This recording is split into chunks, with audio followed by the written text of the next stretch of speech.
US Open Championships. Third and final game of our triple header of Saturday semifinal coverage. San Francisco Fury and Denver Molly Brown. These two proud programs, both national semifinalists last year, both battling for the right to face the 9th seed Medellin, Colombia's Revolution. They just knocked off Fury 15-10, and the winner will get the Colombian pizzazz tomorrow. Hi again, everybody. Evan Lepler with Megan Tormey. We're start catching our breaths from that last semifinal. And here we got Fury, the perennial power, but it's Molly Brown that's the last remaining undefeated team in the women's division. How they done it?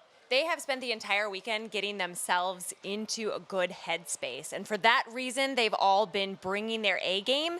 Their stars have been shining even brighter, and their role players have really been stepping it up a notch because they've worked so hard to coalesce and gel, and it is showing. Well, this will be a test tonight, certainly, against this San Francisco Fury team that last won the national title in 2012. That was the 7th in a row. Maddie Sang, Idris Nolan, the leaders of this team, they're both absent. Nancy Sun will assume a coaching role. The handler talent on this team is capable of launching a ton of hucks. And perhaps Carolyn Finney coming into her prime after playing and winning gold with the USA World Games team. Right. Coming off of a victory like that, she's really showing us exactly why she was chosen to represent the United States in the first place. She showed aptitude in her defensive play, and her handler sets have been just outstanding. Yeah, it has to be sky high from a confidence standpoint, you would think, as well. For Denver Molly Brown, they're trying to take the next step. A couple years ago, they made it to quarters at Nationals. Last year, they broke through to semis. Head coach Joe Durst has talked about moving forward, and with Claire Chastain leading the way, they've got a great chance to do so. She's a player who really thrives when things get tough. She steps it up, she takes over, she's impossible to beat, and that level of play really elevates her teammates. So we can see her not only making amazing plays, but also bringing up the rest of the Molly Brown squad with her play. She's played with a chip on her shoulder this weekend. She's got a bunch of talented teammates. Let's face it, both these teams are loaded. Fury and Molly Brown have played several memorable games in the past. The crowd filing in. Prime time here at the US Open on Saturday night. Fury and Molly Brown coming up. The US Open Ultimate Championships are presented by Discraft Ultrastar. Find the official disc of USA Ultimate at more than 1,900 US retail locations.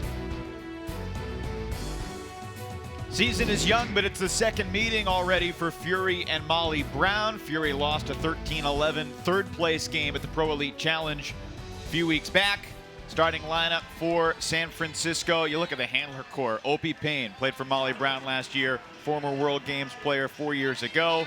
Nes Fajardo, the longtime captain, and Anna Nazarov, one of the superstars in the sport. Denver Molly Brown, they've added depth despite losing a player like Octavia Payne. Liza Miner joining them from Heist. Another year of Megan Cousins, Lisa Piquet, and obviously having Claire Chastain in any role makes you dangerous on offense. Yeah, it's been really interesting to see how Molly Brown has dealt with their roster changeup. It doesn't seem to be impacting their overall ability to move forward well as a team. It has cooled off, but it's still gorgeous in the low 70s, not much breeze. Pristine conditions for exciting ultimate. About 3,500 athletes between the Youth Club Championships and the US Open Championships have come to Minnesota, just outside the Twin Cities here in Blaine. Have to imagine that in this Saturday showcase game, many, after a long day of competition, will grab some food and enjoy the ultimate.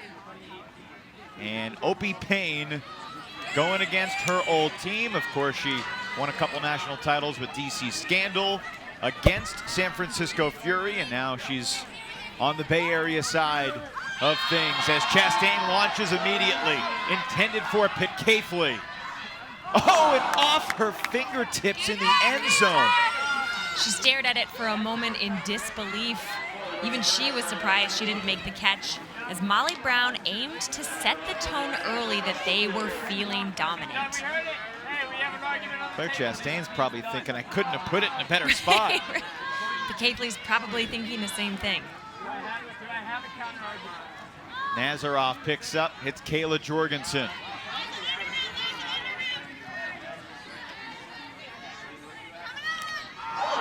Pelletier with a hand block.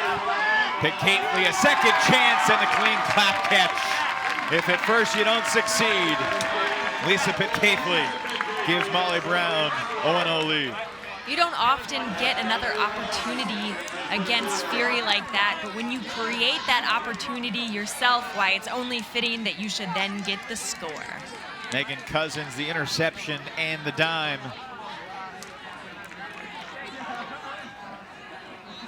And Pelletier, who, of course, broke into the women's club division with San Francisco Fury. There's something special about the spirit of this Molly Brown squad, and I want to talk about it now and compare it to their game against Brute Squad.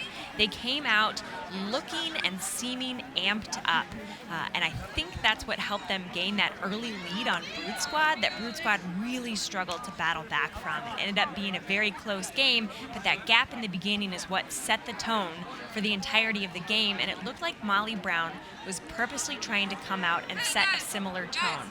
Even though their first attempt didn't go off, that did not deter them.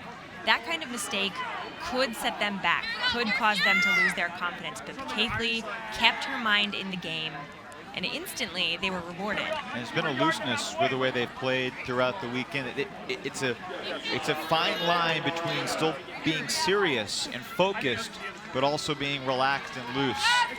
Jessie Schaffner with the pull for Molly B. This is Carolyn Finney. She says that whenever she gets the disc, she looks downfield and counts the defenders.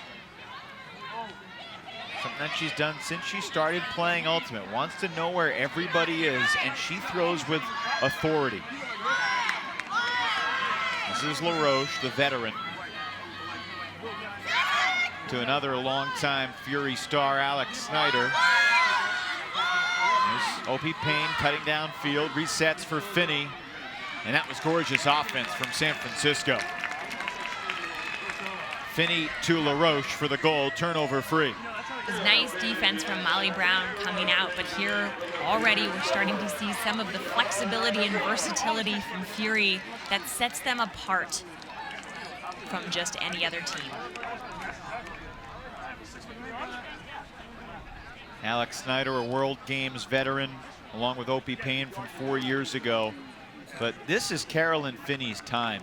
And I've said before, I think when the initial 20-person roster was announced, Carolyn Finney was the player on the 20 that surprised me the most, that made it.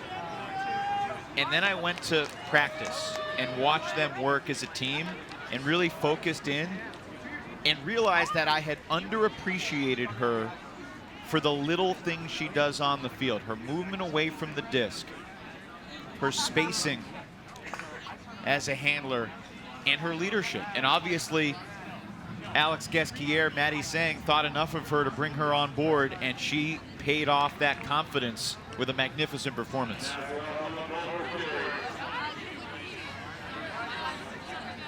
Molly Brown back on O.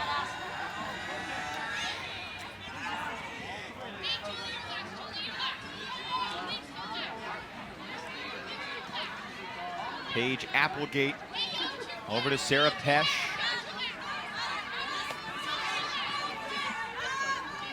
Miner hits Pelletier.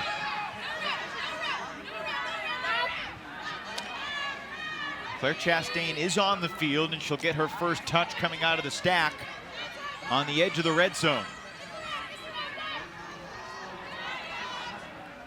Sacrificing yardage to use the full width of the field.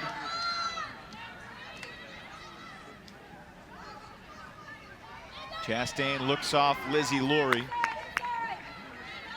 Applegate to the end zone. It's Miner with the score for Molly Brown to take a 2-1 lead. This is Miner's first year with the Molly Brown squad, but certainly not her first year in Ultimate or competitive Ultimate. She has also played for Heist, She was a huge impact player. They definitely feel the loss this season. A University of Iowa product. She played for Saucy Nancy in college. And certainly, there are a lot of big pickups. It's all the off-season transactions were fascinating to follow. And Miner and Schaffner joining Molly Brown, and you had Octavia Payne joining Fury, and Boston Brute Squad losing Leela Tennell. I don't want to say that's the reason why they're not in the Final Four, but not having a superstar thrower like her certainly didn't help. Molly Brown, the only remaining undefeated team in the women's field. A 2-point win over Brute Squad in pool play to take Pool A.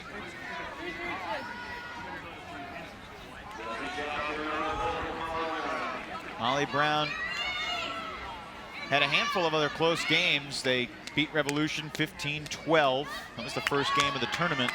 They were tested. And they had a Universe Point matchup against Mud from Japan. And the game against Vancouver Traffic, a team that went 1-4 in the pool, was 15-13, another nail biter. Octavia Payne took off, and Snyder takes the shot. And Payne defended. Victoria Elmore swats it away, and Payne called a foul. The benefits of being in the booth, we have the luxury of a replay.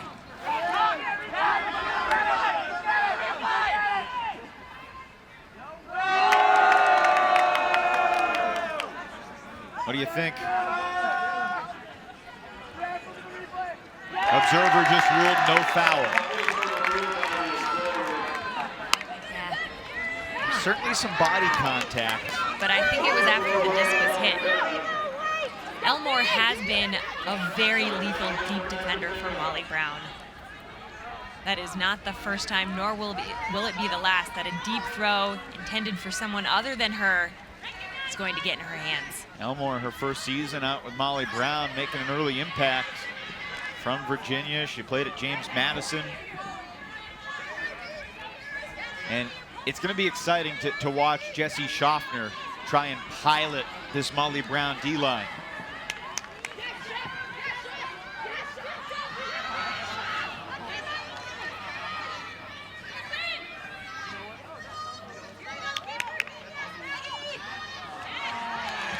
Christina Mickle misfired. And looking end zone quickly. What a grab by Katie Ryan. Elevating for the Fury score, and we're still on serve 2-all. Just a miscommunication there between Mickle and Chen. A nice put from Romano, but just as Chen was setting up for the D, Ryan jumped up earlier and snagged it without issue.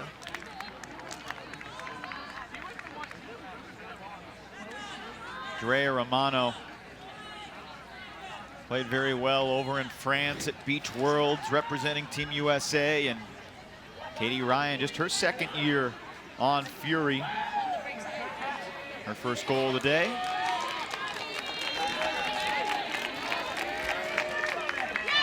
San Francisco unbeaten except for the 2-point loss to Riot. They had a really tight game against Scandal, their final game of pool play, when they were down late, but came back to win at 17-15. Wins over Uno, Heist, and Iceni, along with Scandal by 2.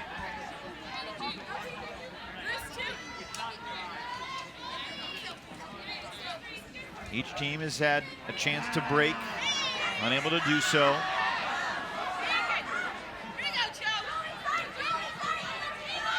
Chastain launches another for Piquet-Fleet. And once again, off the hands of Lisa P. I think Jorgensen's D impacted her that particular play, and Jorgensen looked shaken up.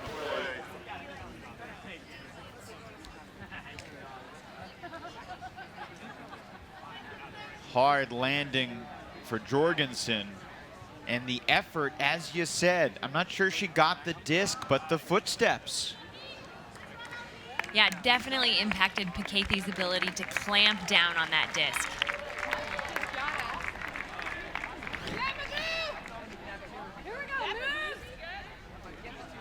Jorgensen now in her 8th year on Fury out of UCSB, Santa Barbara.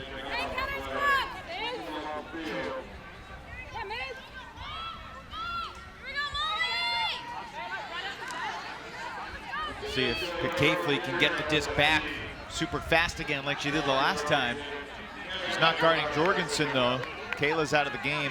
Megan Luchek's in. And Nazaroff will initiate play.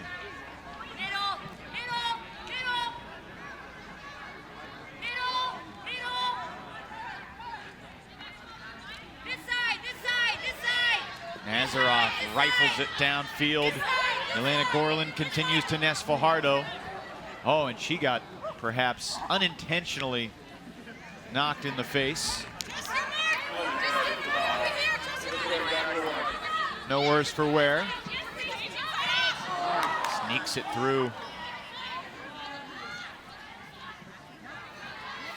You watch Fury through the years, Megan, and the trust they put in Anna Nazaroff, asking her to make tough catches over and over again. There's a unfortunate error from Austin near the sideline. Well, Evan, I think if she wouldn't so consistently catch those tricky throws, they would stop throwing them to her.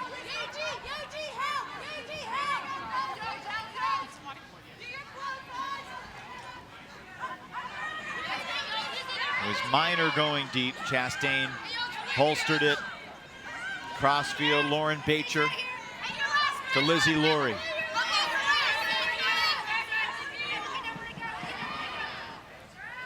Great job by Applegate coming to the disc with Nazaroff nearby.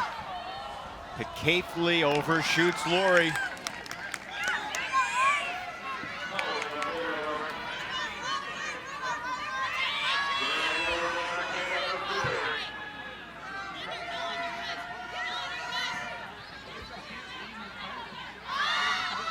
Looking for the big gainer, and Lou could not make the catch.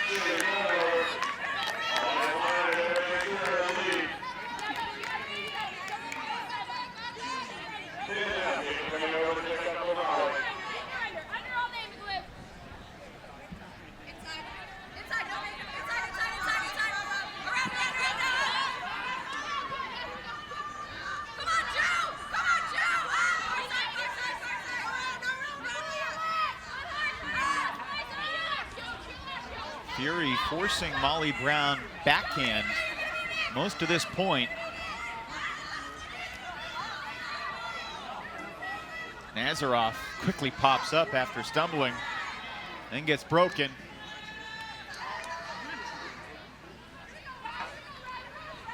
Chastain and Applegate have been impressive moving the disc, and how about that break throw, setting up the score. Miner gets the assist for Laurie's goal, but Applegate's break set everything into motion. It certainly did. You have to credit Fury because there was a break before that they clamped down on so fast that Molly Brown couldn't utilize it the way that they wanted to. But Applegate, so skilled as a thrower, so skilled at working on that break side, gives Molly Brown a second chance, and Fury can't stop it. A much-deserved hockey assist for Applegate. And Lizzie Laurie, spirit captain for Molly Brown. She was the spirit captain for the USA mixed beach team that experienced some adversity en route to the gold in France. Liza Miner, a member of that team too. That USA mixed beach team lost a couple games in pool play, both in dramatic fashion, and then roared through the bracket play to win the thing, beating Canada in the finals. Pool A, it was that incredible cluster. Final round today had two great games. Revolution and Traffic, Brute Squad versus Mud. Both games went down to the wire. the results were intertwined. Mudd was in with a win. Brute was in with a win and a Revolution loss. But it was Revolution that won and got the Brute win that enabled them to make it. Revolution game against Showdown earlier today. Showdown played them real tough.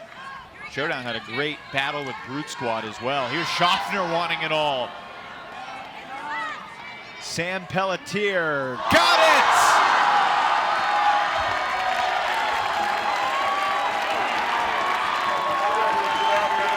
And the crowd goes wild for that one.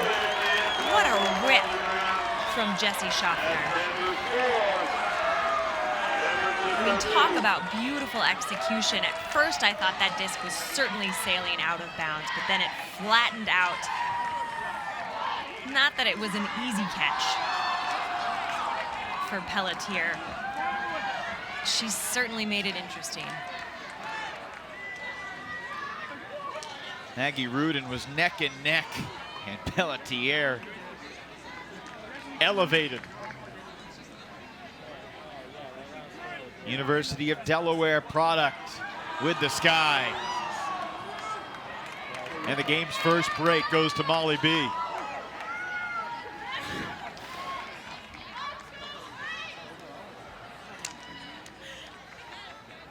You like that decision from Jessie Schaffner? I love that decision from Jessie Schaffner. First of all, she had the entire field to work with, so it was up to her what kind of shape she wanted to put on the disc. It wasn't like there was any potential poaches back behind.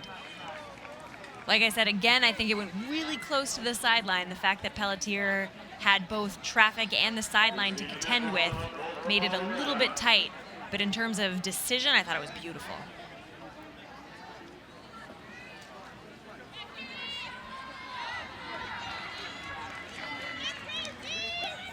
Snyder and Nazaroff out there leading the handler set for Fury.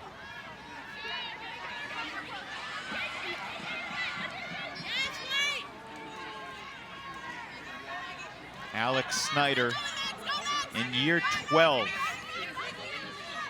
playing women's club with this particular team.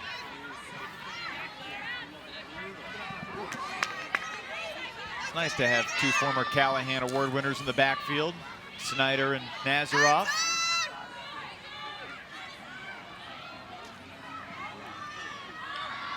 Well done. Second goal for Katie Ryan as Nazaroff picks up the assist to culminate the turnover free hold.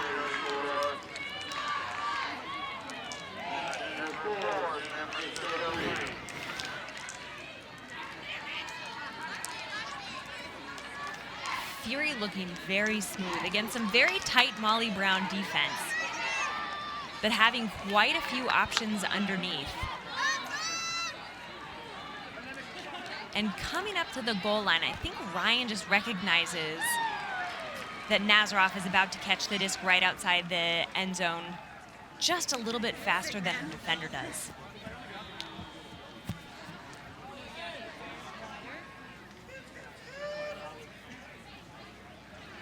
Both teams have been perfect in the red zone. The turnovers have largely come on the errant Hucks.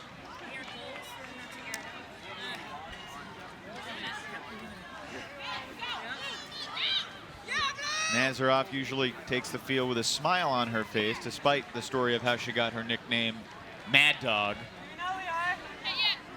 She says that when she was just starting at UCLA, she was very shy. She didn't really talk to anybody.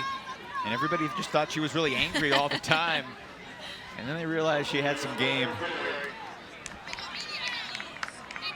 Won the Callahan 10 years ago, 2007, for UCLA Blue.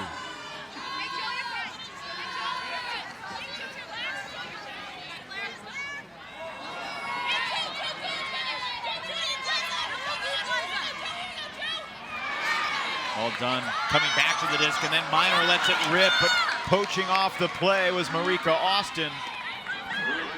And now Fury wants the other way. Marissa Mead Overly ambitious on that shot. Definitely a blown opportunity. That was a beautiful poach D from Austin.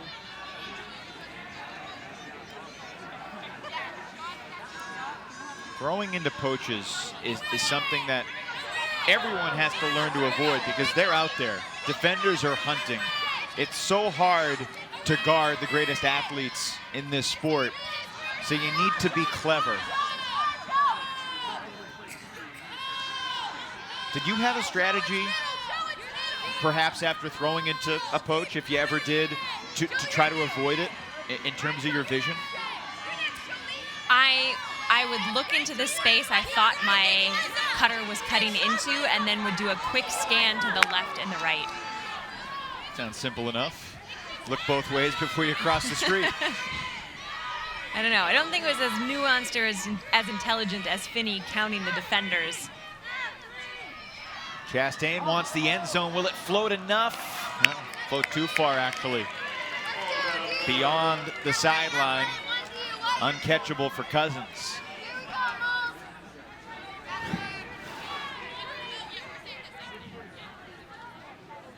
She certainly had plenty of space to work with. And a missed opportunity for Chastain. That's the first red zone turnover of the game. Dara Clancy will run that down. Payne. Gorlin. Austin. Fury breaks back. 4-all.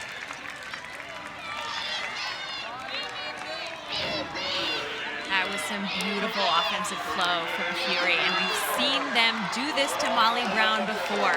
They get a longer put that makes it impossible for the defense to set up. They're just chasing their defenders the entire time. Fury has a lot of options, a lot of room to work with. You can get lost in the Fury throws. Talk about Snyder and Finney and Nazaroff. That was a pretty decent put from Meaty Chang. It was, and it opened up that opportunity for them to have Molly Brown on their heels. So it was 4 simple passes along the front of the end zone for the score. Chang initiated everything with a deep shot.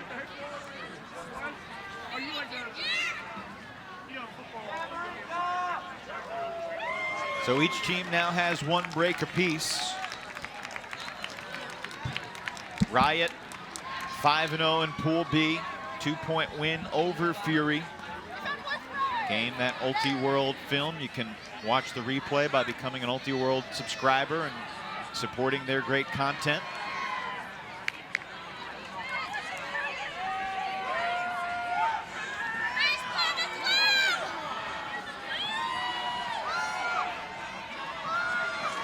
If you missed it, Revolution over Riot in the first women's semifinal. The winner of this one will face the strong women's team from Medellin, Colombia tomorrow.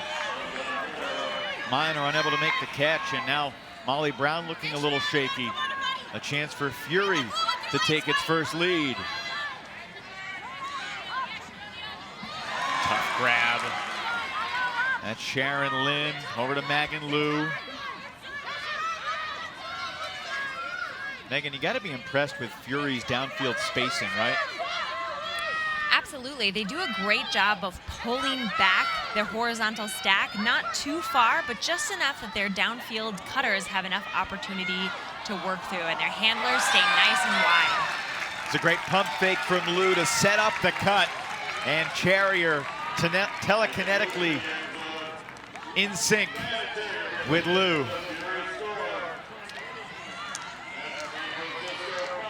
There's Liu's layout that saved the point.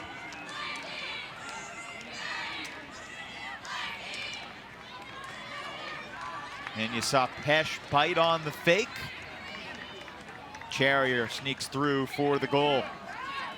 Back-to-back breaks for Fury.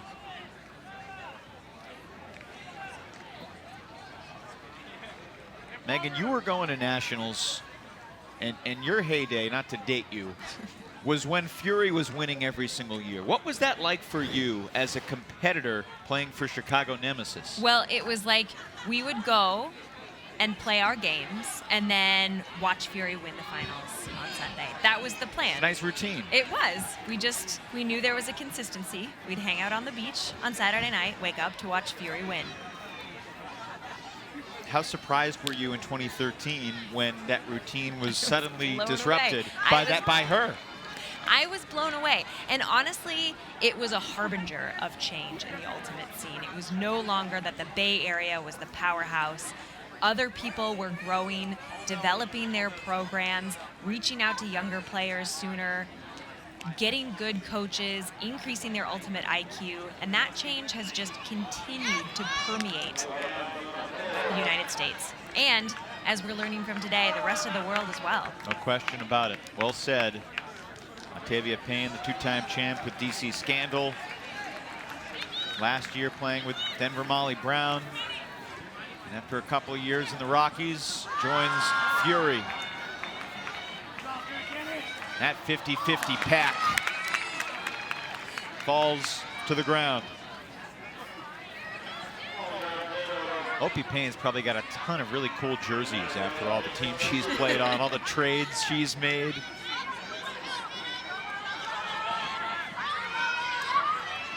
Fury's got the momentum right now. They were down 4-2. They got a hold, and now back-to-back breaks and looking for a fourth goal in a row. Mead fires. Austin. Not this time. I think Austin lost speed, having to look over her left shoulder and then change directions to the right. Had she had that disc in her periphery just a split second sooner, I think she could have had a play on that disc.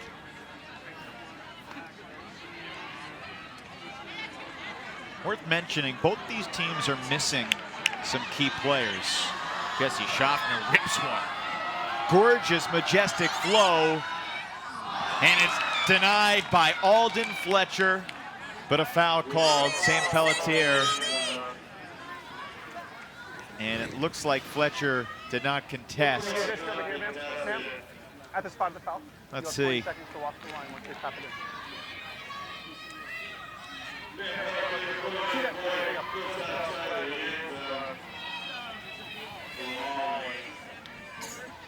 go. Little shove in the back, uncontested. Pelletier needs help.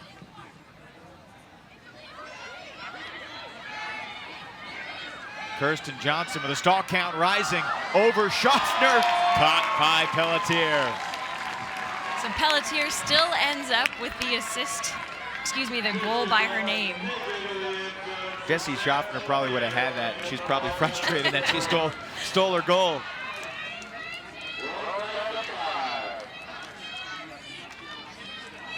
I don't know, Schaffner seems like a good team player to me. She's probably just glad that that one counts on the board for Molly Brown.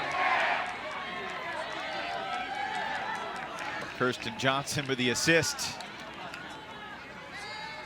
KJ, as she is known, had a spectacular college nationals with University of Colorado Cali.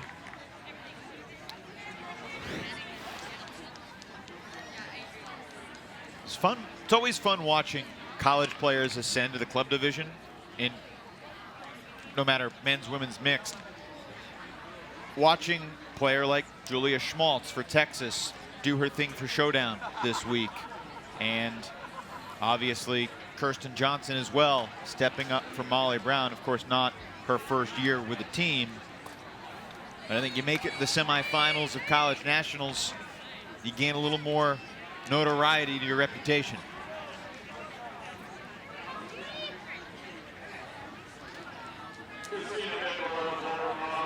So it's 5-all. Fury is up a break.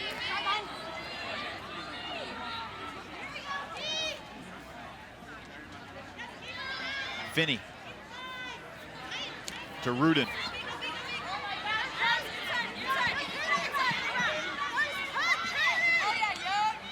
Fury playing this weekend with Nancy Sun in a coaching role. Claire Desmond and Cree Howard, along with Lakshmi Narayan, all unavailable to compete and all game-changing type players. Molly Brown missing Dana Slattery, who they're expecting to return this year. Fortunately, Becca Miller shaken up by an injury, uncertain her status. There's a great run through D though. Elmore's taken off, but you see Finney peel off, and she knew it was coming the whole way. Yeah, Molly Brown just got a little too excited. Elmore has gotten quite a few bookends this weekend. I'm not sure if anyone keeps that stat. They were trying to pad it some more. Sally Lambert playing deep, deep as Snyder sought the long ball. I'm not sure it's what the coaches would like the most, but this is fun to see them launch it back and forth. What did Joe Durst tell us before the game? He said, we want to limit their hucks. Want to try to make them go to plan B. We know that Fury wants to huck it. And again, I think that was part of their success against Brute Squad, was they really tried to disrupt the pull plays that Brute Squad typically does so well. Second D of the point for Finney. Another catch block.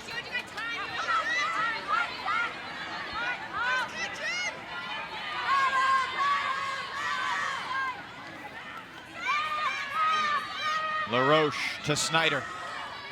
A step from the end zone, and there's a pick.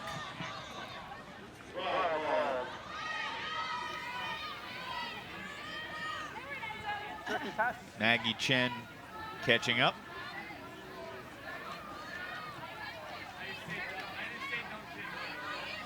What was this foul at? Observer extraordinaire Mitch Dengler presiding.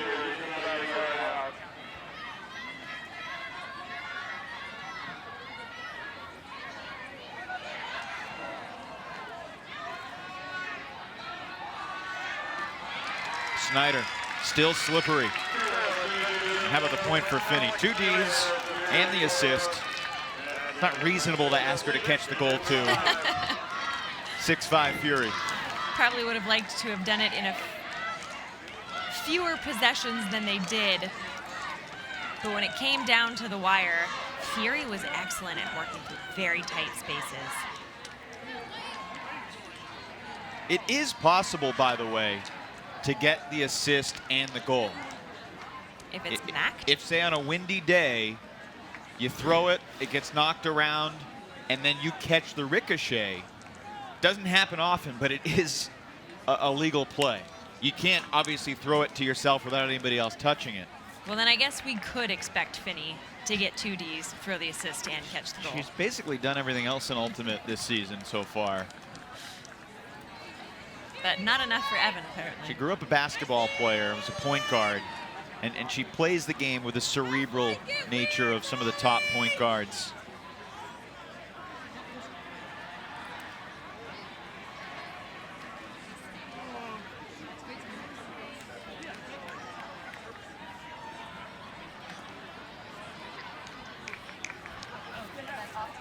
Never got to ask you off the air, so I'll ask you on the air.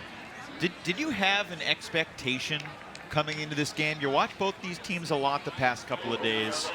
You saw them play a bunch of teams, but you didn't see them play each other. What do you think was going to happen? This is honestly what I thought was going to happen.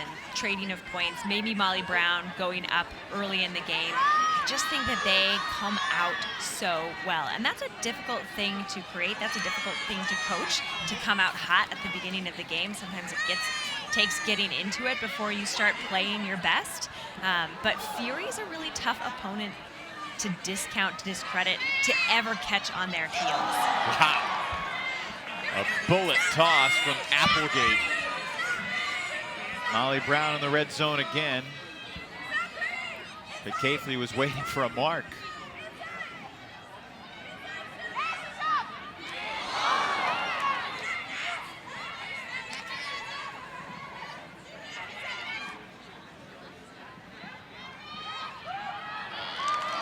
Chastain with the assist. And Liza Miner has her second goal of the game.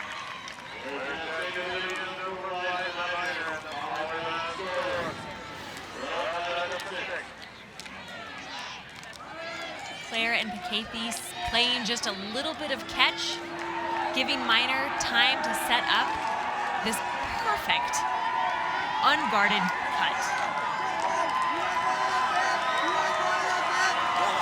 Molly Brown converting in the red zone for the 5th time in 6 tries.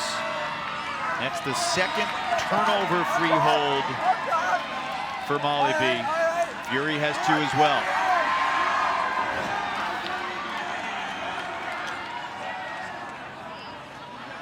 Maybe a little underrated during her time with Madison Heist.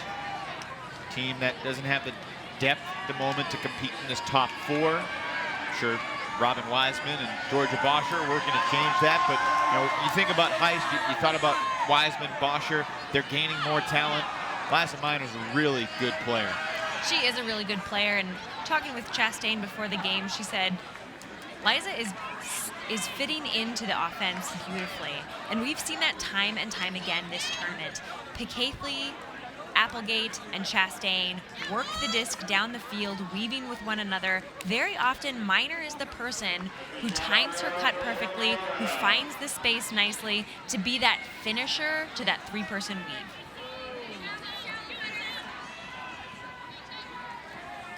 It's a great pull, but Molly Brown didn't really get down there that fast. It allowed Finney to catch the 20-yard gainer underneath immediately. Took away the benefit of the long pull.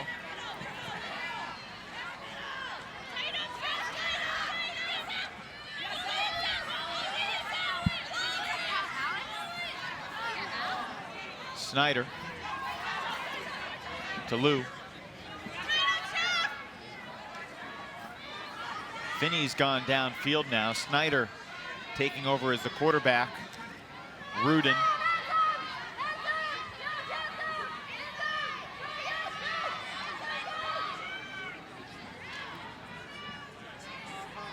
Fury's plan in the way they reset the disc. Through the years, it's impressive. Seems like they always get a reset. They must drill it so much.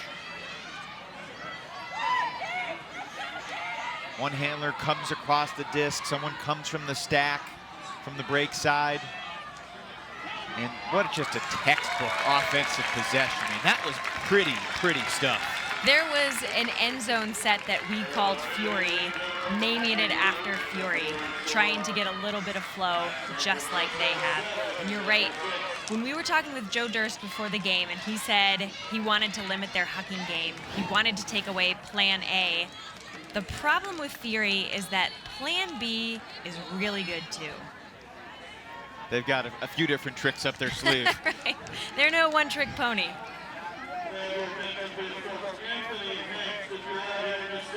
Well, you look at, you know, the resume, and well, they haven't won a national title since 2012. What's wrong? Well, they've been a national finalist, a national semifinalist. They've at least been in the Final Four every year since 2006.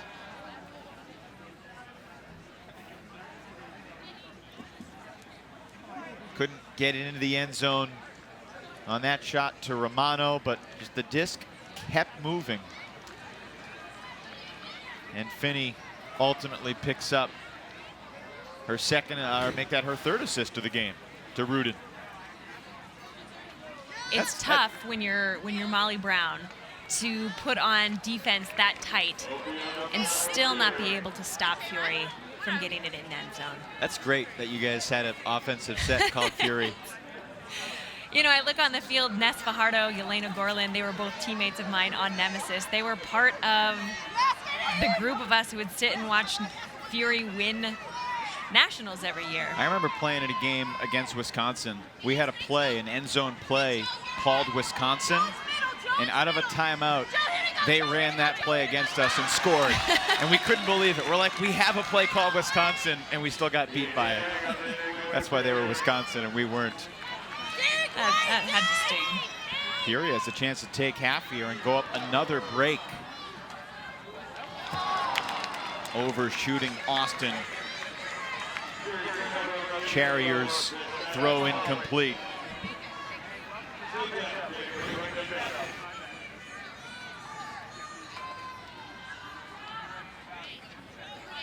It's the first red zone turnover of the game from Fury. That's a tough throw to make.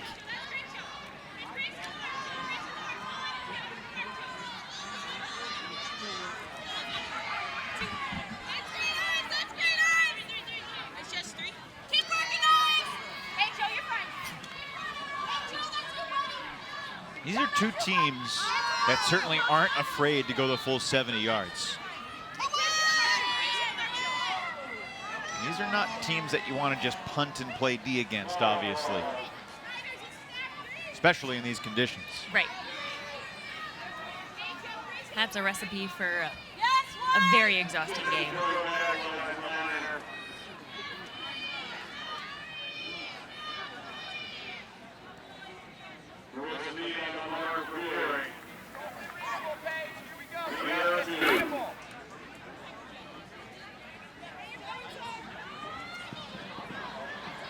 Pelletier looking for Chastain. Oh, so close.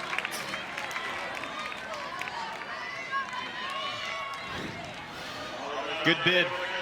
Too much on the throw. That would have been a spectacular grab. Trailing edge, layout grab. And yet she's the type of player you're a little surprised she didn't make it. I mean, we've seen her make that catch many times before.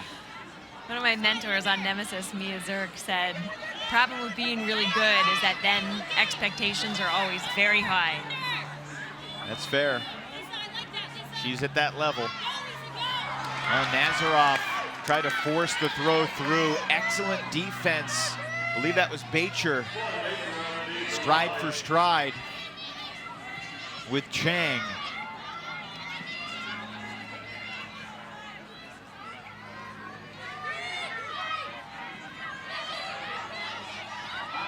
Pelletier marked by Payne. Applegate, Pelletier, and Chastain work so well together. They do a great job of continuously moving the disc from side to side, giving the Mollies downfield time to set up the stack, room and comfort to start making well-timed, well-positioned cuts. Now you can see the chemistry and camaraderie they have.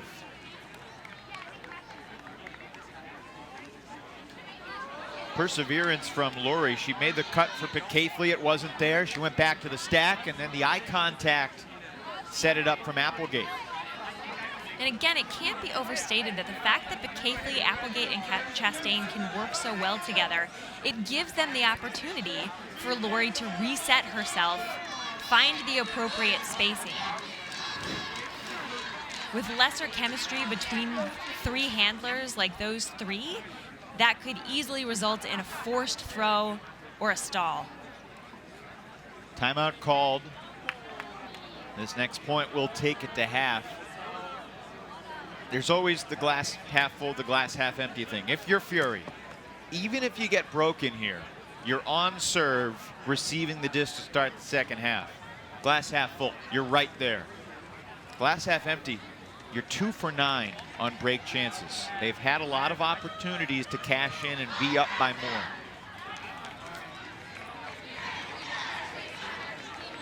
Well, even if the game is tight, a win is a win. But the winner has to remember that there's another game ahead of them tomorrow, and if there's anything we've learned from watching the Revolution Riot game is it is not going to be an easy game. You want as much legs as possible. Third place game on the schedule too, so there is a consolation match for the loser of this game, and congratulations, you got an angry Seattle Riot team waiting for you. So I guess it's no walk in the park either way. Not at all.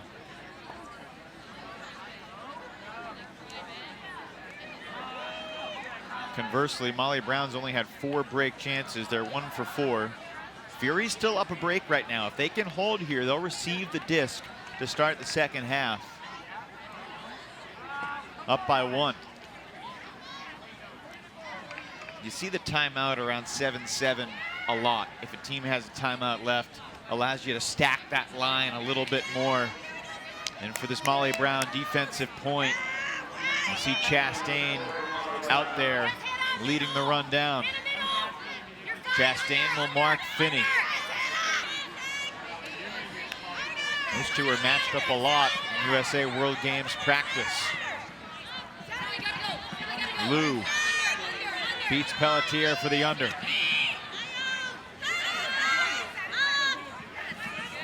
This is Fajardo. She'll take the shot. Great contest.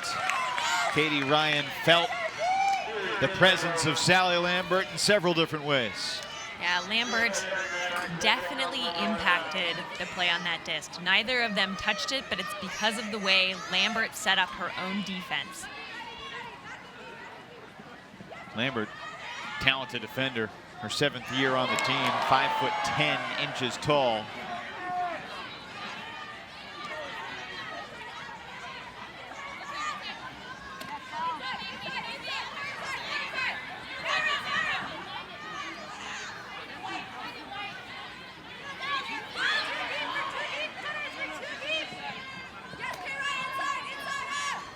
Chastain beats Fajardo up the line. Breaks the mark.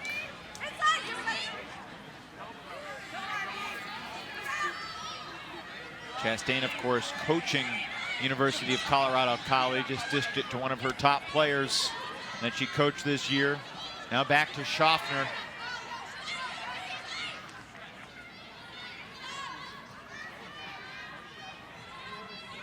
Sarah Taggart to Schaffner. Chastain milks it into the end zone. And Molly Brown breaks back. We go to half on serve. Denver up 8-7.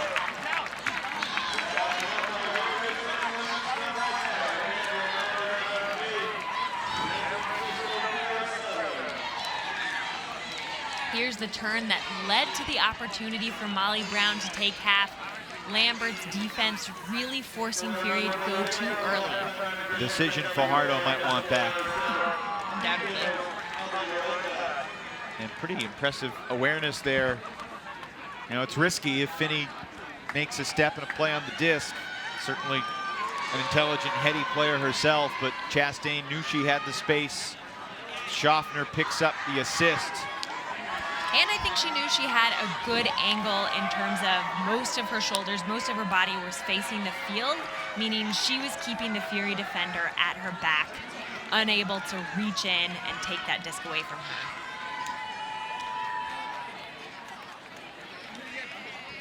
These two powers in women's ultimate trading punches. 8-7. Molly Brown leads Fury. On serve.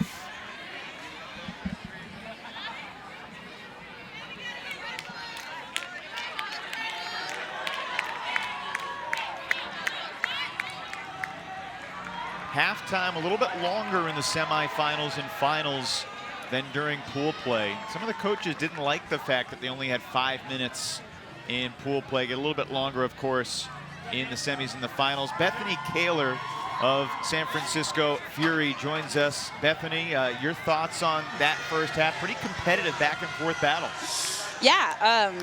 Yeah, that is a really great way to put it. Tons of athletic plays on both sides of the disc, and it's pretty sweet to see the bravery and the boldness that's happening right now in the women's game, particularly with these two teams.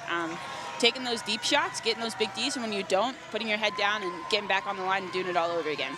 So I commend that a lot.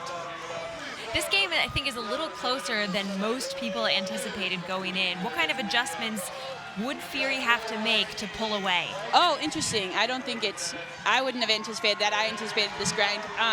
Adjustments. Well, they've got some, I think they're starting to understand, or Molly Brown's starting to understand that we're taking those deep shots, so they're sitting someone back, and they've got some really great deep defenders. So driving deep, coming under, eating those yards, and then having the next cut perhaps come a little sooner. And then on defense, just keep gritting. They've got phenomenal throws, but we're really amping up the pressure on the undercuts. So if we can get a little more pressure on the mark, I think we'll be golden, but also Molly Brown's super talented, so just have to see what happens, I suppose. Bethany, last thing, you've obviously had an accomplished career and you're still very young, but you're on your first year with this Fury program. What's it like to join this team that has so much history as a rookie? Oh gosh, well, I don't know what people are talking about a lot of the time, so I always have to ask, what does that mean? And people always just mutter the answer to me, which is really great. It's sweet. I mean, some of these women have been playing on this team for 10 years, and that's freaking awesome. So I just feel really lucky to kind of be in this realm of stories and of kind of a culture that's being built. And as a rookie, it's been awesome. Nothing short of extremely welcoming, and yeah, I don't know. I just feel at home here, and it's great. Well said. Ignorance can be bliss sometimes, I I suppose. Yeah, let's see if that keeps up throughout the year, but yes. Good luck in the second half. Thanks for Thanks joining so us, much. Bethany. Yep. Yeah, thank you. Good luck. Bethany Kaler, national champion with the University of Oregon Fugue. San Francisco Fury had a couple of breaks in the first half, but Molly Brown got them back, and we're on serve at the break. 8-7, Denver over San Francisco.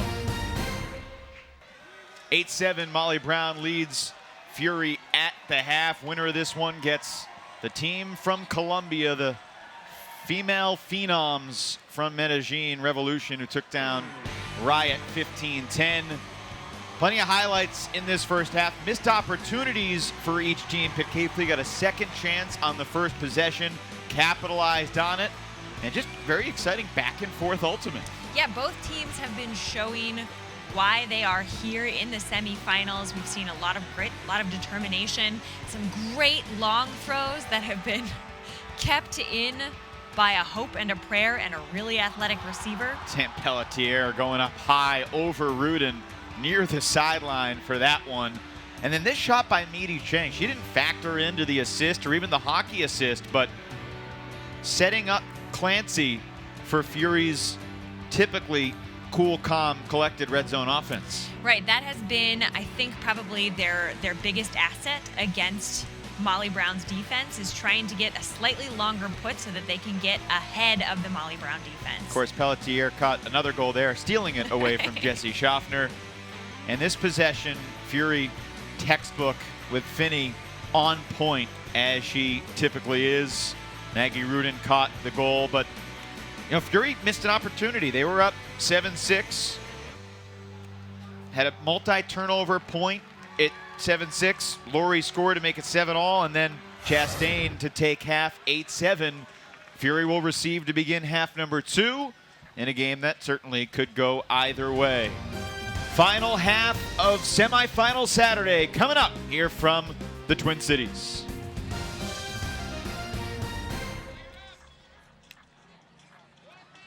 We're on serve at the half. Denver Molly Brown leads San Francisco Fury 8-7. Molly Brown coach Joe Durst kind enough to spend a couple short minutes with us here. Coach, your thoughts on the first half, obviously back and forth. How important was that break to close out the half? Oh, a really good, fun break, Evan. Your defense has really limited the potency of Fury's offense. Are there any defensive adjustments you're going to make in the second half? We're still not going to let them huck it. They don't like to dump and swing. We're going to make them do it. See if they've got that plan B. Adding Jesse Schaffner and Liza Miner, what will they bring to this team this tournament and throughout the season? Legs and laughter. Yeah, that sounds about right. You bring laughter. I don't know about legs. Joe Durst, thanks for the time. Thank you. Head coach of Denver Molly Brown joining us on the field. And we'll take one more quick timeout, catch our breaths.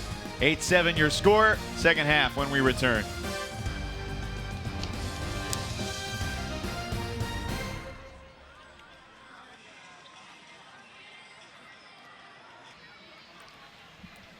You see the scoring summary from the first half. Carolyn Finney leading the distribution for Fury, and Miner, Laurie, and Pelletier each with 2 goals apiece. Jessie Schaffner in her first U.S. Open with Molly Brown, a couple assists, and Applegate moving the disc very proficiently through the first 15 points. Second half about to begin. Schaffner ready to pull.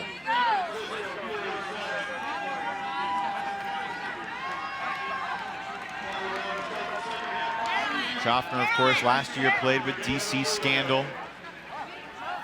Previously played with Portland Schwa. And the roller pull, spinning out of bounds, and no one on Molly Brown stopped that disc on the sideline, which forced Finney to chase 30 yards after it, which not only made her run that distance, but also allowed Molly Brown to set up the defense. So this is a game plan we saw them employ often in the Brood Squad game. They have a purposely short field so that they can get down and trap against the sideline. And just as it was effective immediately against Fury, the 2 times they did it against Brood Squad, it was an instantaneous turn. How about that? Little surprised Joe Durst didn't explain exactly what defensive adjustments he was going to make, but well, there's Alex Snyder using her length on the mark. Every year, I think Alex Snyder's going to lose a step defensively, and she just continues to train. She's, 34, which she's a child compared to Dominique Fontenette. What a superstar career she continues to have for Fury.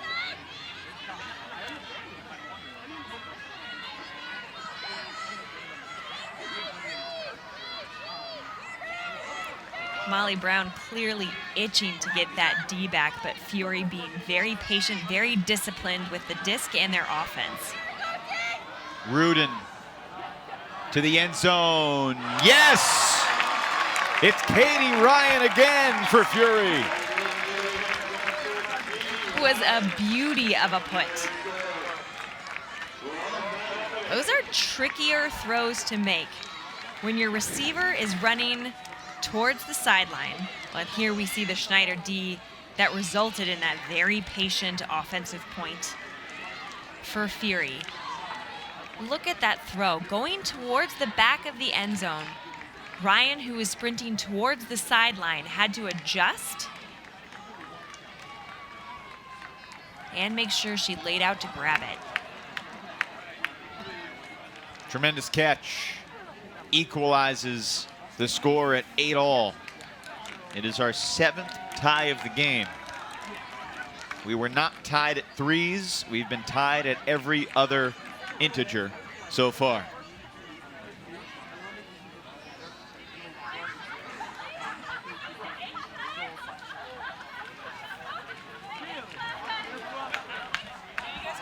What do you expect Opie Payne to bring to the San Francisco team that perhaps they haven't had before? Not that they've been missing anything, but she certainly is a dynamic athlete to add onto this roster.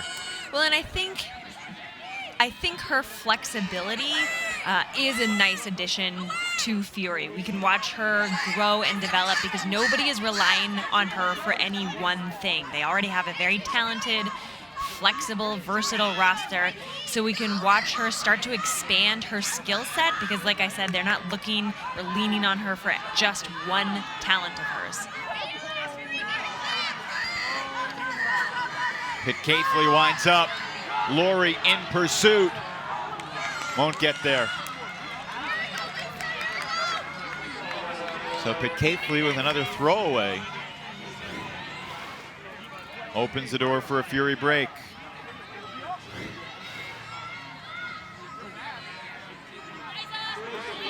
They've got 70 yards to march. Meade initiates to Nazaroff.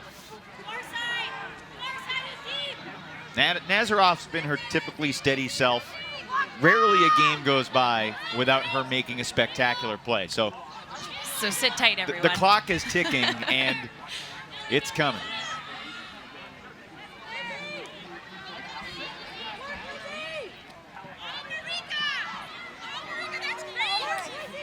Austin thought about the deep look to Fajardo. Back to Nazaroff.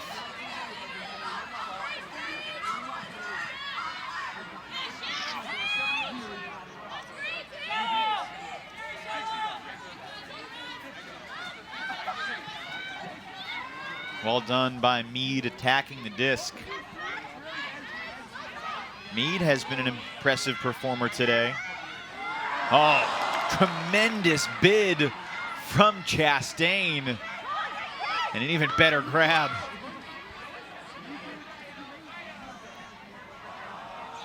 And then After the great catch, Charrier's throw incomplete. And sometimes that happens when the defensive pressure mounts. First we saw Pesh attempt to make a poach D, then Chastain had that layout D.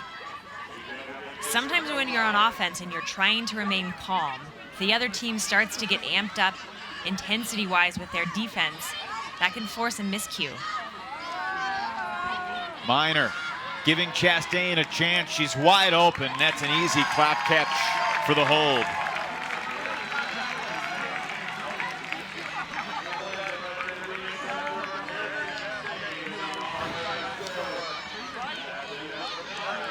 Charrier's throw just slightly mistimed. And Molly Brown makes him pay. I think Claire Chastain was right when she said Liza Miner's fitting into the offense pretty well. I think so as well. Nothing too incredible about how Chastain shook free of her defender. She started to make an in-cut, then jogged back to the stack. As she was jogging back, Charrier presumed that her attempt was over. Charrier turned her head, and that's when Chastain cut to the open side. And Miner knew exactly what to do when you see a wide open Chastain in the end zone. Big statistical game so far for Miner. Just like the first half, each team begins by missing a break opportunity in the first couple of points.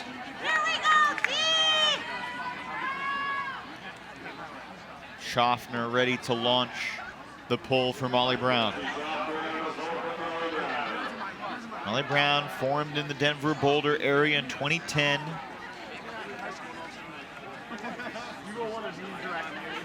They finished 9th at Nationals that first year.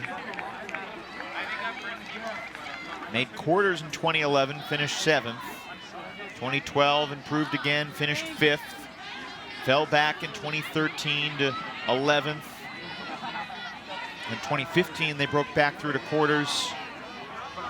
Claire Chastain moving to the Rocky Mountains after finishing her career at UNCW certainly was a factor. And how about Carolyn Finney?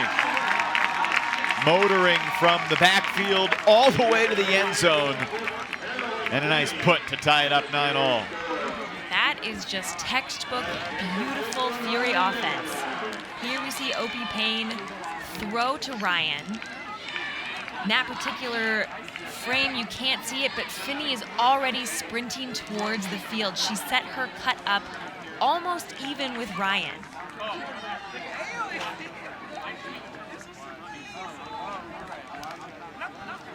Offense like that is difficult to guard against. It typically ends up really well when your cutters are making that preemptive of movement.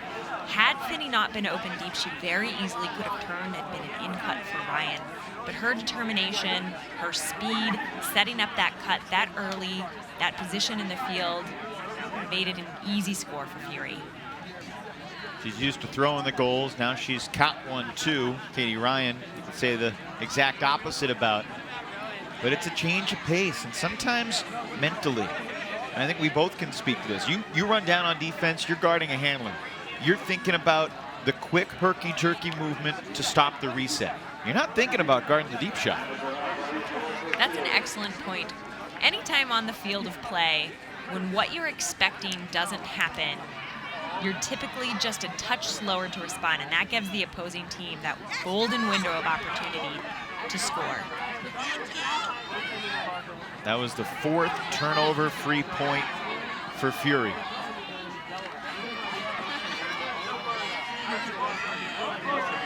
Tough grab by Pelletier.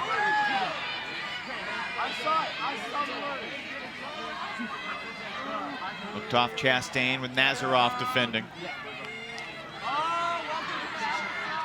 Nazaroff again denied Chastain the open side look, forced the dangerous crossfield reset. Well done to Pelletier.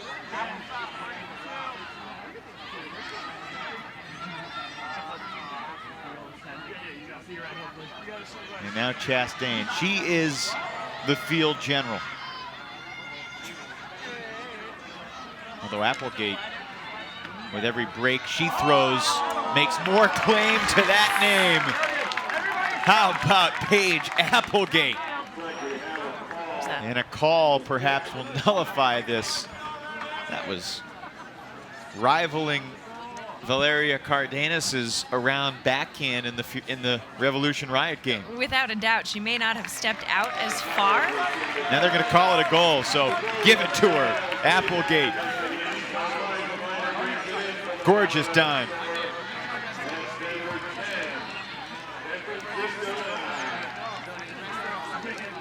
Executed perfectly. You saw how far she had to pull her arm away from her body.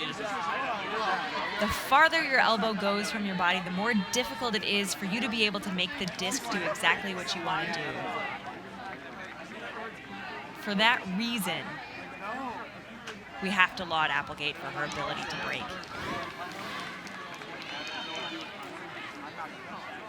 So Miner adds to her line.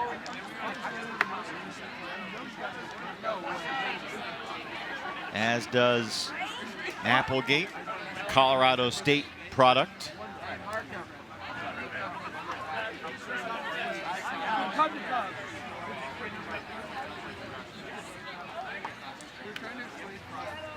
Will Molly Brown get another break, or will we be tied at 10s again? Fury's offense is looking pretty good. I think they'll be tied at 10s. They were turnover free on their last possession.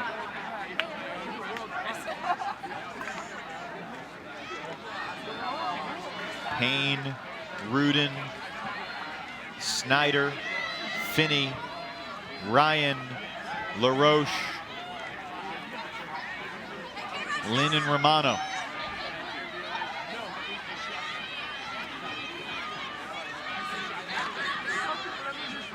Payne looking for Ryan. Can Ryan do it again? Oh yeah. Katie Ryan having herself a night on ESPN.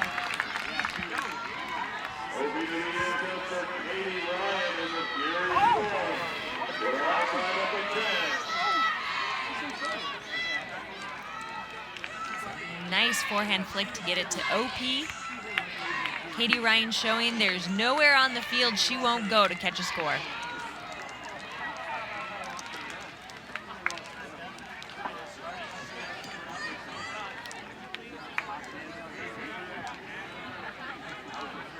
Fury has had some great performers really gain stature early in the season at the US Open. And ironically, Lisa Picafley back in 2013 was one of them. A couple years ago, Sarah Carnahan joined the team and was unstoppable deep. And tonight, Katie Ryan has been that type of presence downfield. Credit definitely goes to the throwers for recognizing that this is a good start to an away cut. Oftentimes it's easy to throw the disc too late and then the D can pull that disc in.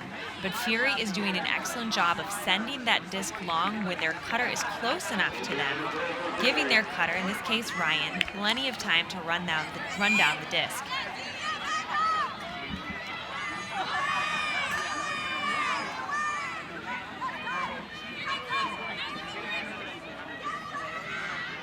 Chastain marked by Charrier. Over to Bacher. Picafley wants it. Liza Miner is there. Finney close enough to add another D to her score sheet. But Miner does a fantastic job of pulling in this beauty of a put from Picafley.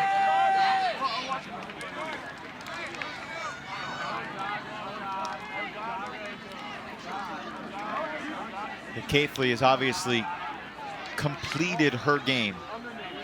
You know, from being a deep cutter to, I mean, in college she did everything, obviously, but that is a big time throw.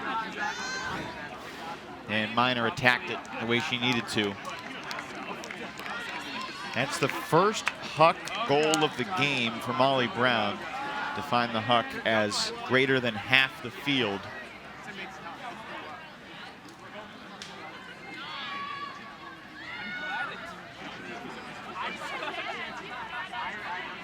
Last 4 points have all been turnover free. 11-10. Fury receiving. We're about 11, 12 minutes away from the soft cap. Lou, Rudin, Snyder, Romano, Nazaroff, Ryan, LaRoche, the O-line for San Francisco.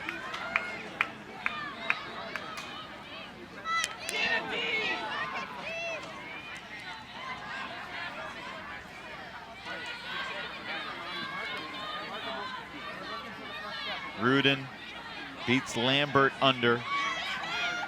Ooh, Schaffner very close on Nazaroff. And then Nazaroff fires incomplete. Think she was looking for Ryan, but Ryan was kind of warded off the play by Elmore. Very close to a D. Lou comes up short. Kirsten Johnson over Snyder to Mickle.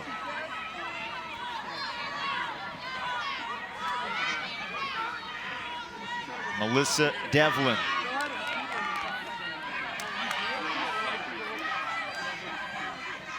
Lambert.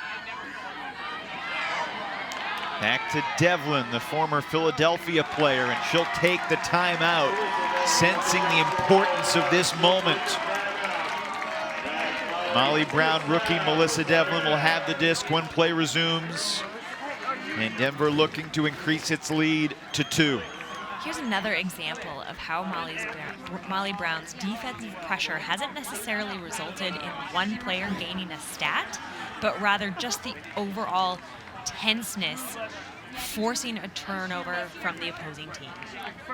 You could see Anna Nazaroff motioning with her hand for Katie Ryan to cut for one of her favorite throws, that inside flick. She made a step toward it and then went back to the open side, but it was too late. Nazaroff thought the cut was coming, and the miscue forces Fury to play some goal line defense here. And Molly Brown has the wherewithal to call a timeout so they can get the play they would like set up. Winner of this game gets Revolution, the 9th seed in a 12-team field. And there's certainly some sense of what happened a couple of years ago in the mixed division with Melbourne's Ellipsis from Australia when they stormed through, knock off defending champion Dragon Thrust, beat Seattle Mixtape. That was a memorable run from that Ellipsis team. We saw Tom Chulit, who was a key part of that run earlier today, now playing with Denver Johnny Bravo.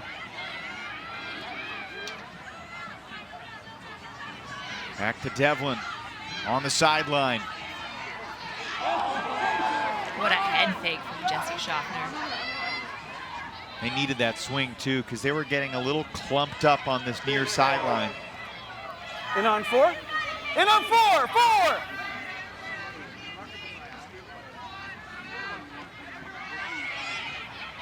Heard a pick call downfield. Important catch made by Lambert.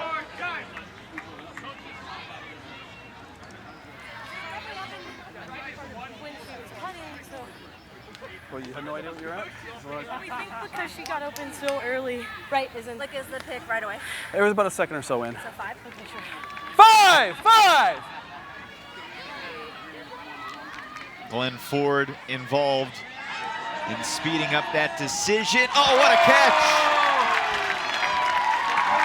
Pelletier went up high for one. She gets down low near the sideline for another.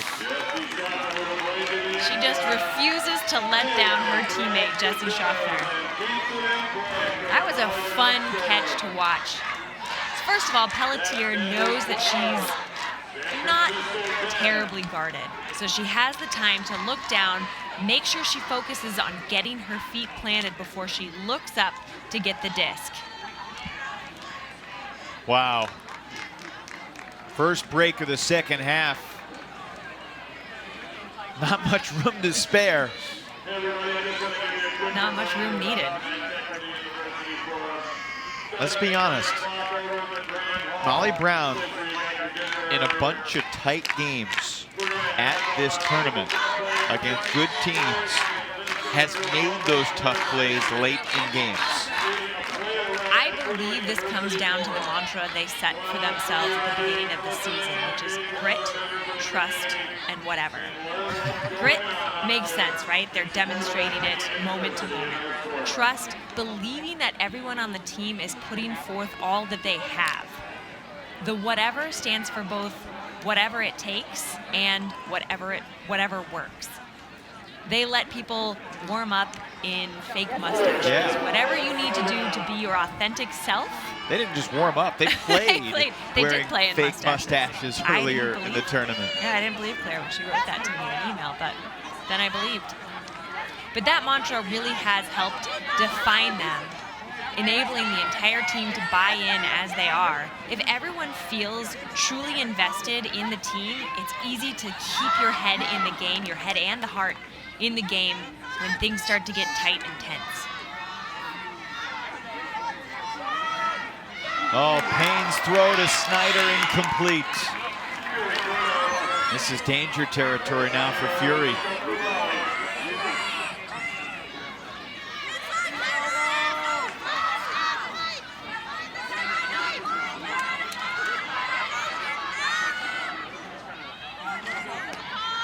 There was a call behind the play.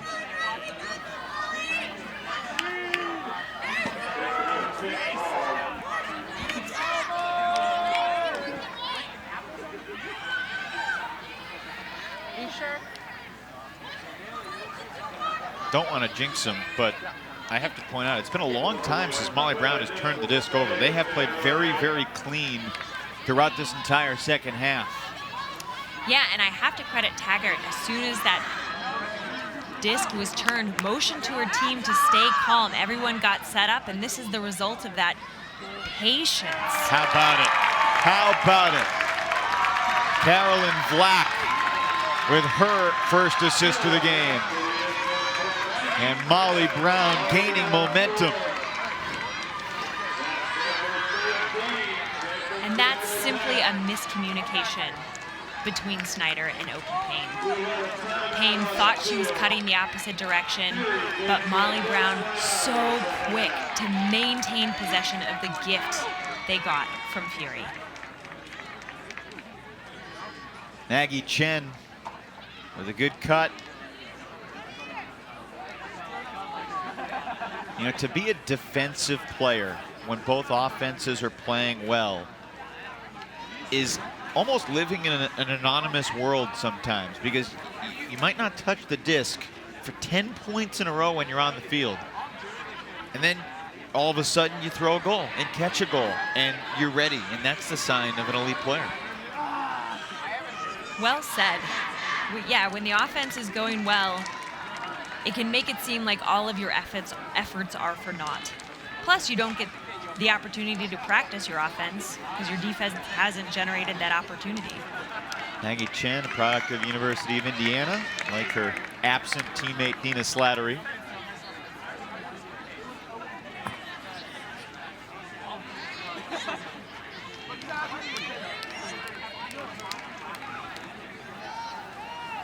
Critical offensive point for Fury coming up. Christina Mickle appears like she's going to pull.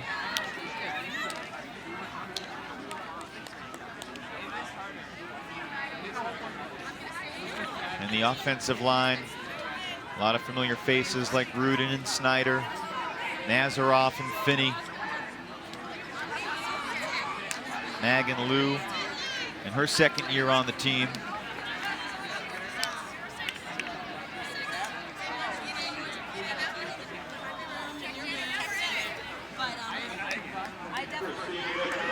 Opie Payne and Sharon Lynn also on this O-line point for Fury.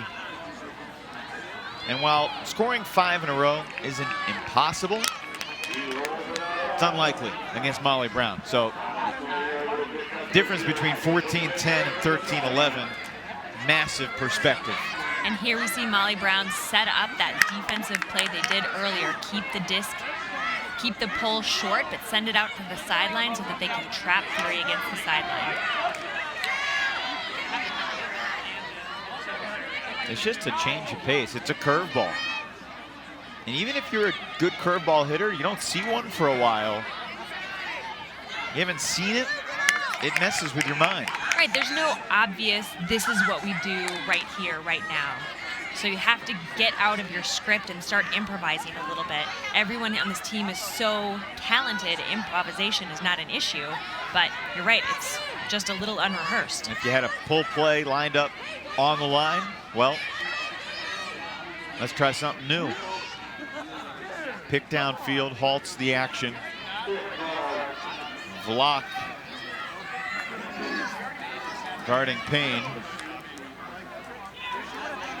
Normally you see picks happen in a field much more congested than this one. Fury is doing a great job of keeping everything spread out.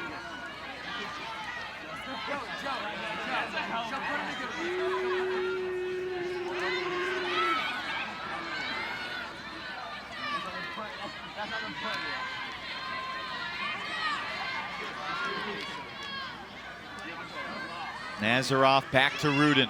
In power position to Lou. That's what Fury needed. Now they need D. Wonder how many of these big guns will stay out there for this ensuing D point.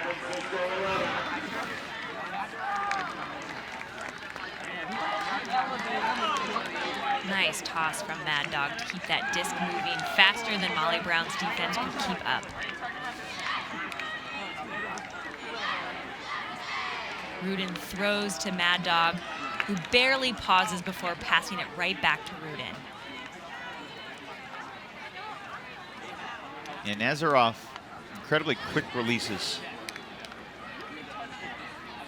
Keeping it moving. Lou the score from Rudin. Nazaroff will indeed stay out there for this next defensive point. There's the soft cap horn. So after this point, you'll add 2 to the higher score, and that will be the new destination. Although it's a game to 15 unless it gets to 14 all, and then it becomes a win by 2 situation. So Molly Brown not thinking about the soft cap whatsoever. They're thinking about 2 offensive holds, or maybe even a hold and then a stuff and a score to close this thing out and get ready for a rematch with Revolution. Molly Brown beat Revolution. First game Friday morning. Started 8:30 a.m. It was early. 15-12 was the final.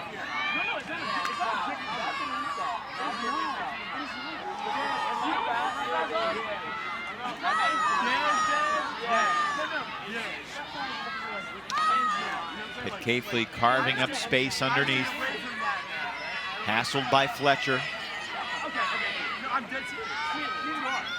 Breaks the mark, high catch. Tough grab made by Megan Ives. But a stall was called. That's true. Wow. Would that be a massive? They're going to contest the stall. I love you. Two guys are together.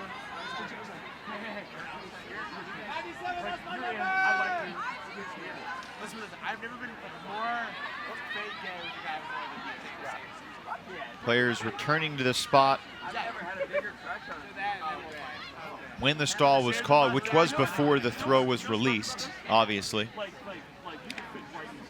Reset for Pesh. Applegate. Chastain. Another break to Pitcaffley.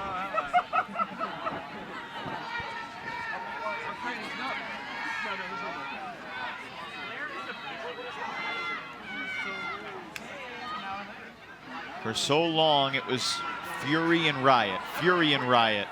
Scandal broke through. Boston Brute Squad broke through. Molly Brown breaking through as well. They lead Fury by 3 on the bidding score from Applegate. Such hard work and determination that point. Fury was really sucking in on the marks. There was no obvious decision.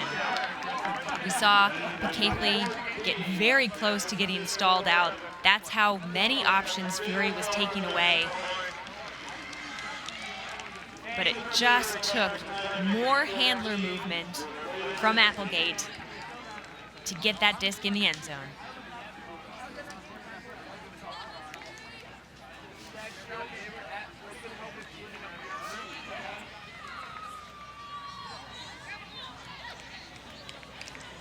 I'm not sure I ever stood on the end zone with the stakes this high and the options that few and smiled. But Claire Chastain certainly did. How often would you throw offhand fakes on the goal line? Never. I have never. But that's my own shortcoming. That's what I was thinking about. Watching Chastain put the disc in her left hand, which is still a threat. I mean, she can throw high release, backhand, push, whatever. But surveying the field, changing the eye level of the mark a little bit.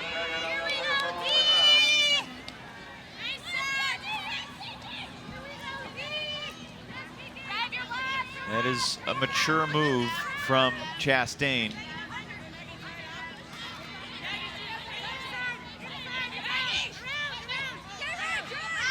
Fajardo ahead for Payne.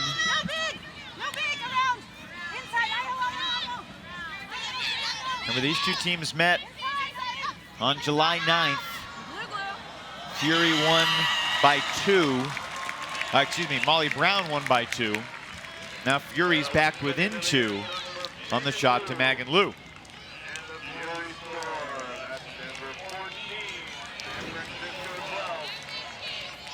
A lot of credit goes to Fury's offense this game.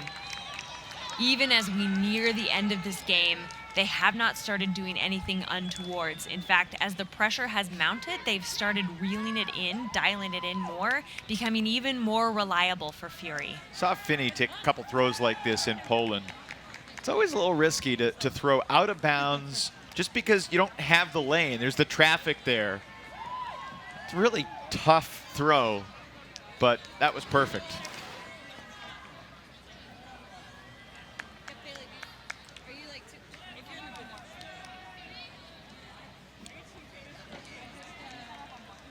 I don't know if I want to question her decision-making as a thrower, because honestly, that's what I didn't necessarily take into account, I think, when I was like, oh, Finney made the top 20.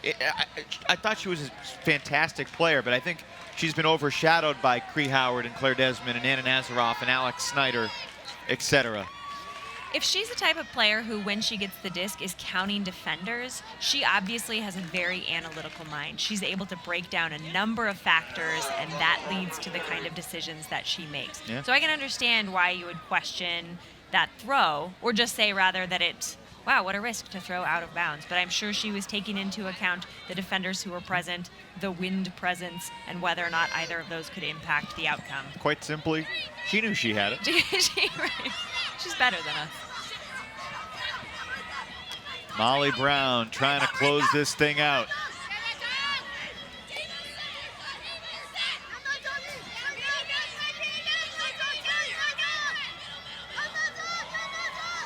Nazaroff, Pelletier saved it. How about that? Revolution was the beneficiary of some fortunate bounces off deflections against Riot. And just when you think Anna Nazaroff has made her defensive play to change the momentum, Pelletier saves it. And Megan Cousins wins it. Denver Molly Brown has dispatched Fury. Molly B will face Revolution in the Sunday final at the US Open.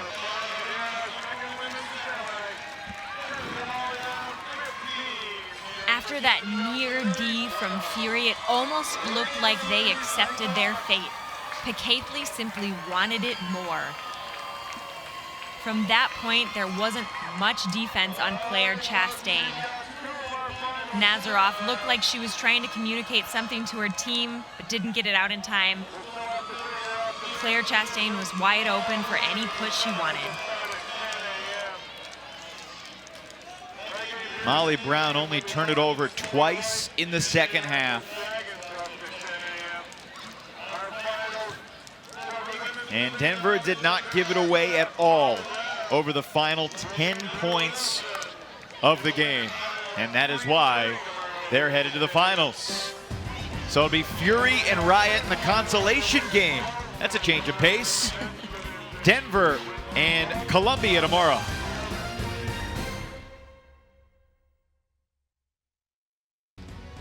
The U.S. Open Ultimate Championships are presented by Discraft Ultrastar. Find the official disc of USA Ultimate at more than 1,900 U.S. retail locations. Semifinal Saturday in the books, 15-12, Denver Molly Brown over San Francisco Fury. And, you know, by the seedings, Molly Brown coming in as the 3 because of their win over Fury at the Pro Elite Challenge in Colorado, hometown tournament for Molly Brown. I'm not sure we expected Denver to beat Fury twice this early in the season, but all credit to them. And our Discraft play of the game involves someone who was very involved throughout the day. Sam Pelletier, her third year on Molly Brown, rising up near the sideline for Rude, and that was in the first half. And remember, in the second half, she had the one on the other sideline for a crucial break. Yeah, she really has held up Schaffner's capabilities by performing outstandingly well. What a great put, but what an even better read to make sure that she withstood the pressure that was coming in behind her. Spirit Circle just wrapped up. Certainly lots of connectivity and relationships well established between these two teams. One of the coolest parts of the sport, the camaraderie. Whether you win or you lose, you compete as hard as you can, and then you do the 3-legged race or something after the game.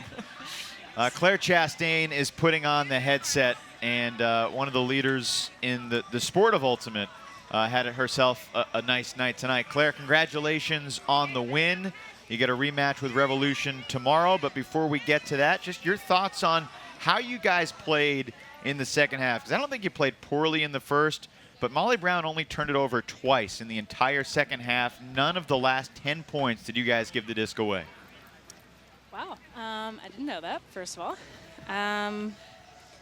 Yeah, I think, well, so we've been trying to do this thing where we come out and we have this energy bar, right, and then we dip right at half. And so we've been trying to focus out of half on not having that dip. So we've been doing a lot of like mental toughness, visualization, things like that. And I thought we really, on every point, focused on 1 point at a time and focused on not having that energy drop. Was there anything that you did in terms of talking to players individually, or was it something that was done group-wide? Because being able to maintain this kind of intensity over this game and the weekend as a whole is really impressive. Mm-hmm. Yeah, we have a talk as a group, and then we split into our O&D lines and talk. And then we do individual check-ins. You'll notice some people on the side kind of doing these eyes closed, looking at each other, talking to each other. Helps us kind of refocus and put our energy. We've gone up in a fair amount of games and then blown leads. And so the offense really tried to focus on cherishing what the defense has given us, which is a lead. And I think we took that to heart during this half. And yeah, I think it was just like a team effort. Have you thought about what it would mean to win this tournament with all these other programs that you've looked up to for a long time also here, and you have that on your plate tomorrow? Have you thought about that? Not really. I think we're just trying to take it a game at a time. We really wanted to get out of semis. That was definitely a focus, and we've done that. And now we get to play Columbia, which is a unique opportunity, right, that we're not going to get again this season. So I think we're just going to try to have fun with that. They were really fun to play. They're super athletic, I'm sure, as you've seen. I know you were probably warming up. Did you catch any of their game against Riot? Did you see what they did to Seattle Riot? I heard the score. Kind of figured it was they did a lot to Riot. We watched a little bit of it from the first half, and then we were warming up over there and could see a fair amount and listen to Steve. His booming voice was telling us what was going on. So, but we didn't watch in detail, and they made some pretty incredible plays on us too. So I think we're going to be ready and come fired up and ready to go. So what's the game plan for tomorrow? This isn't an opponent you've faced before. Mm-hmm. How do you prepare for this given the stakes? Yeah, I think the same way, right? Is doing our team focuses and trying to come out high and stay on that plateau, and that just requires a lot of intentionality and checking in and Red Bull. Yeah. So you're saying you're still just focusing on Molly's being Molly's and nothing strategic for Revolution? I'm sure we'll have some strategic points, but we're definitely trying to go to our back brain and try to just play and have fun and make adjustments at practice and after the tournament, and just come out here and play and focus on energy and that the intangible things that we can sort of control.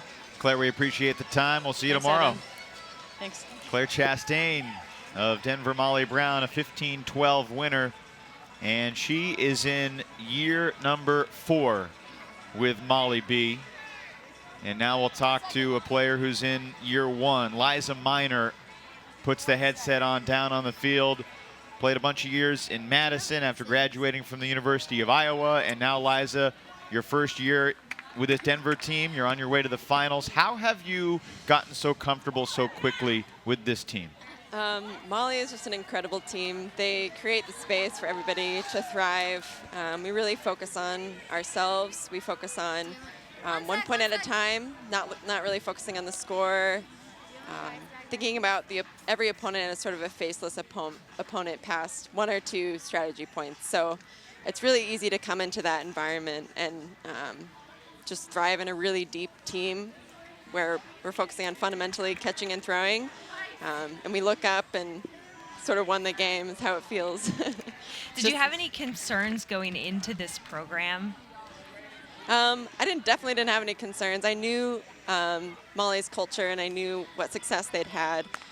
So I was really excited to move to Colorado. I had a feeling I would jive pretty well with the team, but I think even more than I expected, I've loved it and really fit in well with their system just because it's so open. And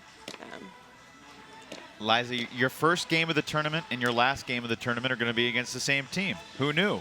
I didn't even think about that. The women from Medellin, they put on a show against Riot earlier today. What were your takeaways from your game against them yesterday morning if you had woken up by that time? Yeah, we were ready for that game. We knew they would come out firing. I've played them a few times back at PAUC in 2014. Yep. 2015, I saw them with Heist, and they gave us an amazing game. They did it in pool play as well, but again, we really kind of focus on ourselves and think about them as a faceless opponent, just another team. But they're incredibly athletic, and their program has just skyrocketed in the past few years. So it's really exciting to see them in the final. Well, we're looking forward to it. Liza, thank you for your time. We'll see you tomorrow. Get some rest tonight. Yeah, I will. Thank you. Liza Miner, the Molly Brown rookie, doing work tonight. Big game for her and her team. And I'm not sure anyone would have predicted this women's final matchup heading into the tournament. But it's going to be fun. They met Friday morning, 15-12 was the final score. You usually think you give the team that lost a close game maybe a little bit of an edge. We'll see in the men's division a rematch as well with Sockeye and Revolver. Revolver losing to Sockeye. It's going to be a fun championship Sunday, but it begins with one more semifinal starting at 11 a.m. Eastern, 10 o'clock local. We will have the defending champions Slow White against the 3-time defending champs before last year, Minneapolis Dragon Thrust, the hometown team, tomorrow morning. But that'll wrap up our Saturday coverage from the Twin Cities at the 2017 U.S. Open. For Megan Tormey, Evan Lepler saying so long from the National Sports Complex. 15-12 the final. Molly Brown over Fury. To watch this entire game on replay, log on to WatchESPN.com or download the Watch ESPN app. This has been a presentation of ESPN. We'll see you tomorrow, everybody.